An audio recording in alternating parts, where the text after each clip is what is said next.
November 3 മുതൽ 6 വരെ Puthuppanam JNM higher secondary സ്കൂളിൽ വെച്ച് നടക്കുന്ന വടകര ഉപജില്ലാ സ്കൂൾ കലോത്സവത്തിന് തുടക്കമായി. കലോത്സവ പ്രചരണാർത്ഥം വിളംബര റാലി നടത്തി. ഉപജില്ലാ വിദ്യാഭ്യാസ ഓഫീസ് പരിസരത്ത് നിന്നും ട്രോഫിയുമായി തുറന്ന വാഹനം ബാൻഡ് വാദ്യങ്ങളുടെ അകമ്പടിയോടെ നടത്തിയ rally Vadakara DYSP Rameshan flag off ചെയ്തു.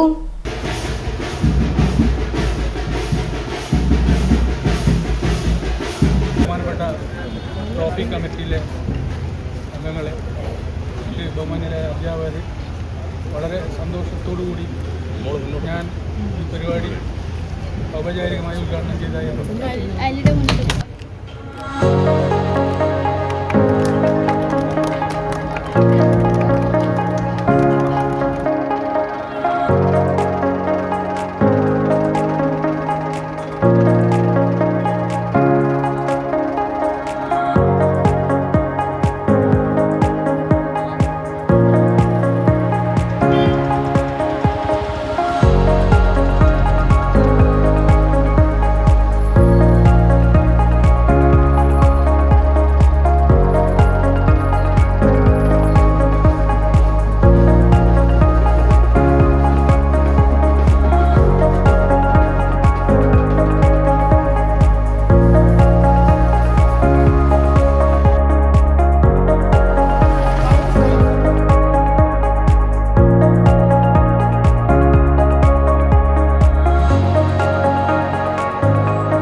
Trophy committee chairman HM Umar Haji അധ്യക്ഷത വഹിച്ചു. Festival committee convener KK Manojan, Muhammad Rafeeq MP, UTK Abdurahman, MK Rafeeq തുടങ്ങിയവർ സംസാരിച്ചു. Trophy committee general convener Afsal AK സ്വാഗതവും നവാസ് നന്ദിയും പറഞ്ഞു. സ്കൂളിൽ നടന്ന ചടങ്ങിൽ സ്വാഗത സംഘം കൺവീനറും പ്രിൻസിപ്പലുമായ നിഷ ട്രോഫികൾ ഏറ്റുവാങ്ങി.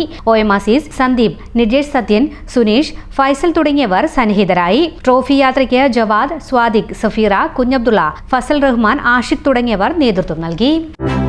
ഒത്തിരി ഇഷ്ടങ്ങളുമായി ഫാമിലി ഇനി സുൽത്താൻ ബത്തേരിയിലും. ഫാമിലി വെഡിംഗ് സെന്ററിന്റെ ഏറ്റവും പുതിയ ഷോറൂം നവംബർ 8-ന് ബത്തേരിയിൽ പ്രവർത്തനം ആരംഭിക്കുന്നു.